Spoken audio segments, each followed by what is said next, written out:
saya di kelas. Tentunya itu sangat kompleks sekali, cukup mengganggu kegiatan belajar mengajar. Ada yang suka jalan-jalan sendiri, padahal guru sedang fokus menjelaskan. Ada yang tiba-tiba diletuk, ngomong tidak jelas. Ada juga yang tiba-tiba tanya random, aduh pusing, harus apa nih?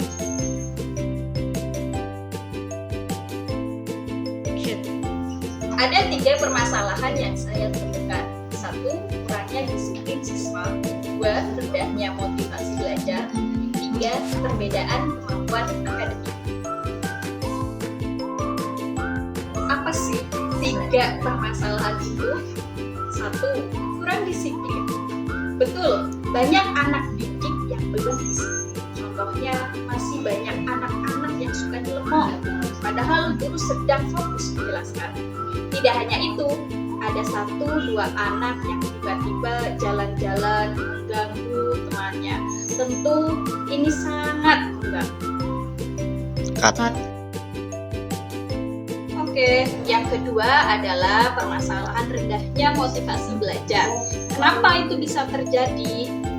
Saya melihat saat kegiatan belajar mengajar, sering sekali saya menemukan anak didik saya tampak tidak semangat, wajahnya tidak sumringah, apalagi saat jam rawan, saat jam siang sudah mengantuk, tidak ada interaksi, pasif sama gurunya, bahkan dengan posisi kepala yang tidur itu sudah jadi gimana ya perasaan gurunya.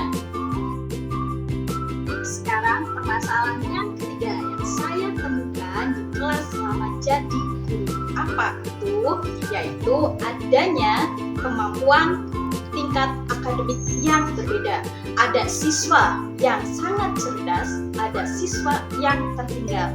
Jadi otomatis sebagai guru saya harus hadir untuk siswa yang tertinggal bagaimana, untuk siswa yang sangat cerdas ini bagaimana menyikapinya. Lalu apa sih faktor-faktor penyebab dari 3 masalah tadi dan bagaimana solusinya untuk mengatasi itu semua? Saya jelaskan ya. 1. Faktor penyebab kurangnya kedisiplinan anak antara lain 1. Kurangnya kesadaran siswa tentang pentingnya disiplin, lingkungan keluarga yang tidak mendukung. Terus yang ketiga ada tidak adanya aturan yang tegas di kelas. Lalu solusinya bagaimana? Yang pertama, membuat aturan kelas bersama siswa dan konsisten dalam penerapannya.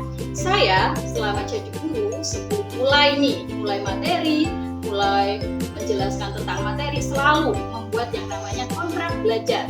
Dan kontrak belajar ini kami diskusikan antara siswa dan guru, mana poin yang kami setujui, mana poin yang tidak kami setujui. Solusi yang kedua, saya akan memberikan penghargaan kepada siswa yang berperilaku baik.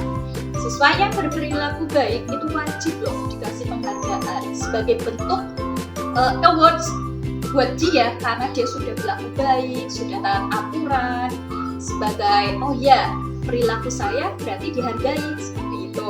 Dan solusi yang ketiga selalu kalau guru sendirian dengan anak-anak banyak, guru cuma di pagi hari sampai sore hari, tetapi tidak ada kerjasama dengan orang tua, itu percuma. Jadi semua guru itu mengharapkan kehadiran orang tua untuk saling kerjasama untuk anak-anaknya.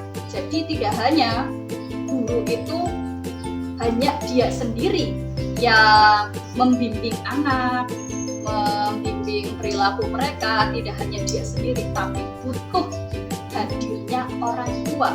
Ayo Bapak Ibu bersama ya membimbing anak-anak kita lebih baik lagi. Untuk faktor penyebab temuan yang kedua yaitu rendahnya motivasi belajar antara lain metode pembelajaran yang monoton atau tidak menarik. Yang kedua, materi pelajaran yang sulit dipahami. Yang ketiga, masalah pribadi siswa seperti tekanan dari rumah.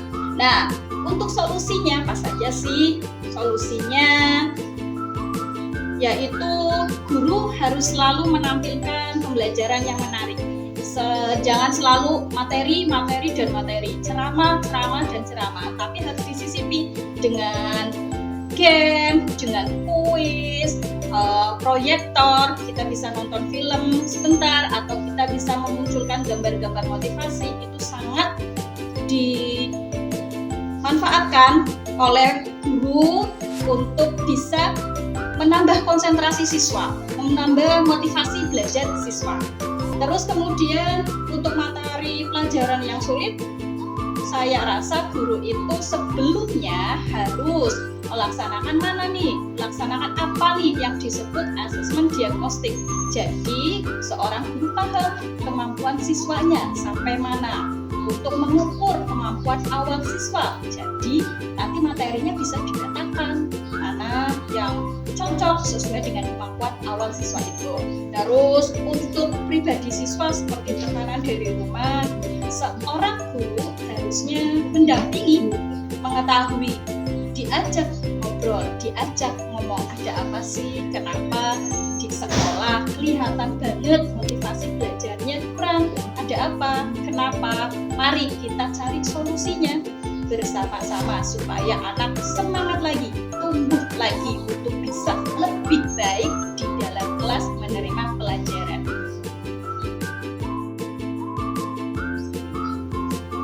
Untuk permasalahan yang terakhir, yaitu perbedaan kemampuan akademik antar anak didik. Yang pertama, latar belakang pendidikan yang berbeda. Yang kedua, gaya belajar siswa yang beragam. Dan yang ketiga, tidak adanya pembelajaran yang bersifat diferensiasi. Solusinya apa? Untuk yang pertama, harus menerapkan pembelajaran diferensiasi. Artinya, seorang guru harus mampu menyesuaikan metode apa yang sesuai untuk kebutuhan siswanya. Yang kedua, memberikan bimbingan tambahan bagi siswa yang tertinggal. Entah itu nanti di jam istirahat, kita kumpul di perpus, kita diskusi bersama, belajar bersama, atau tidak setelah jam pulang sekolah, seperti jam les tambahan saja. Yang ketiga, menyusun kelompok belajar. Biasanya anak-anak itu lebih paham kalau temannya yang menjelaskan, kalau temannya yang memberikan contoh materi atau tentang materi itu siswa lebih paham. Mungkin saja anak itu mau bertanya ke gurunya, tapi takut. Akhirnya dia tidak bertanya, akhirnya dia tidak paham. Nah, ini fungsinya teman sebaya yang paham memberikan materi. Maka yang tidak paham bertanya ke anak yang paham. Itu solusi yang ketiga untuk faktor penyebab perbedaan kemampuan akademik. Terima kasih. Sekian untuk pemaparan saya. Saya akhiri. Assalamualaikum warahmatullahi wabarakatuh.